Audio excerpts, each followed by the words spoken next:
ಅಂದರೆ ನನ್ನ ತಲೆಯಲ್ಲಿ ಓಡಾಡ್ತಿದ್ದ ಕೆಲವು ಪ್ರಶ್ನೆಗಳಿಗೆ ಉತ್ತರ ಕೊಡೋ ಪ್ರಯತ್ನ ಪಟ್ಟಿದ್ದೆ.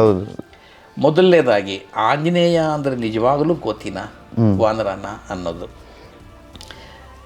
ಇವತ್ತಿಗೂ ನಾವು ಯಾರಾದರೂ ಒಬ್ಬ ಆಫ್ರಿಕನ್ ನೋಡಿದ್ರೆ ಏನಪ್ಪ ಅವ್ನು ಒಳ್ಳೆ ಚಿಂಪಾಂಜಿ ಇದ್ದಂಗಿದ್ದಾನೆ ಅಂತ ಹೇಳ್ತೀವಿ ಅಲ್ವಾ. It's A wrong thing, but ಆ ಥರ ಅಂತೀವಿ.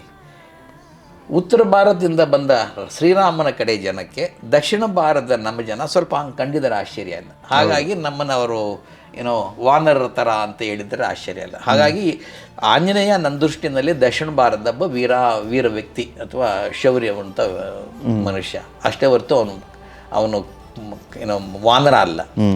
ಯಾಕಂದರೆ ವಾನರಿಗೆ ಭಾಷೆ ಬರೋಕ್ಕೆ ಸಾಧ್ಯವಿಲ್ಲ. ಅದು ಸಂಸ್ಕೃತ ಬರುತ್ತಾ?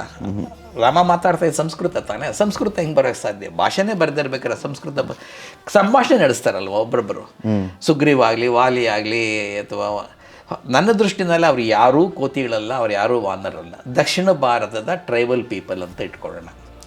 ಇದು ನನ್ನ ತಲೆಯಲ್ಲಿತ್ತು ಒಂದು. ಎರಡನೇದು, ಒಂದು ಯುದ್ಧ, ಅದು ಮಹಾಭಾರತ ಆಗಲಿ ರಾಮಾಯಣ ಆಗಲಿ, ಇಲ್ಲಿಂದ ಹೋಗಿ ಯುದ್ಧ ಮಾಡಿದಾಗ ಇಷ್ಟೊಂದು ಜನ ಹೋಗ್ತಾರೆ ಅಲ್ಲಿಗೆ. ಏನಾಗಿರಬೇಡ, ಎಷ್ಟು 100 ಜನ ಸತ್ತಿರ್ತಾರೆ ಯುದ್ಧದಲ್ಲಿ.